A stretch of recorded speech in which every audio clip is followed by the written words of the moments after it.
Dan. Mami. Dan. Guys, I got the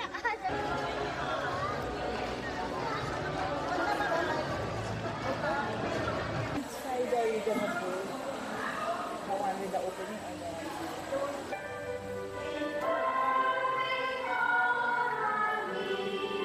Children of the world,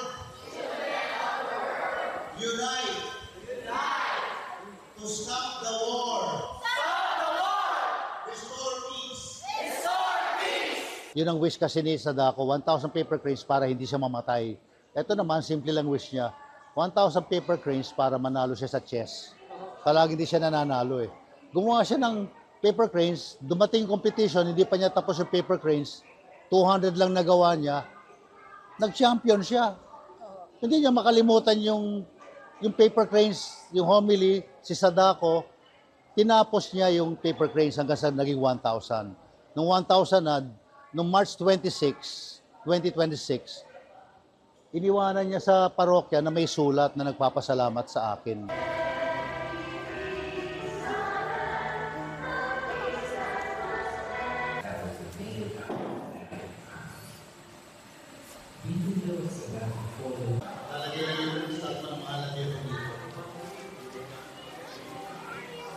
We don't know what is this war about.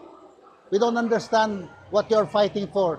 But we know whatever it is, we are going to lose, especially the children. okay. Oh, mas magandang tignan. Mas maraming namamatay sa giyera, hindi sundalo eh.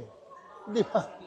Namamatay civilians na nasa ospital, mga bata na sa eskwelahan, mga tao nasa bahay nila natutulog. Yan ang namamatay. Hindi namang mga sundalo may hawak na barel. Hindi mga sundalo nasa tangke. Kasi alam nila kung nasa ng kalaban eh.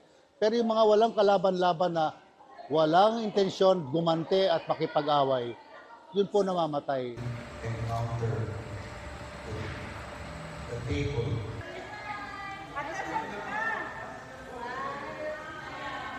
Ganun natin, ha? Kasi nalagyan na natin yan. Sige. President Trump, listen to your fellow president, Pope Leo. He is the he has the words of truth, the words of reason, the word that does not come from him, but that comes from the Spirit of God himself. The God that we all believe in, the God that you believe in, is the same God who wants peace. Especially this time, if you're listening very carefully to Pope Leo, anyone who espouses war now is not listening to God.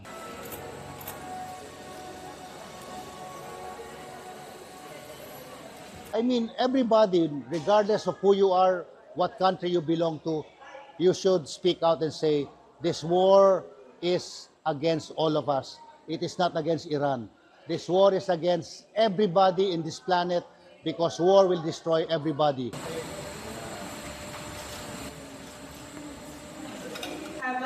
It's the will of God that peace, that dialogue, that reason will return to the discussion tables that should bring Trump, Iran, leaders of Iran, Netanyahu, and all those who are supporting either side to agree and to humbly agree that war is insane, war is greedy, war is immoral.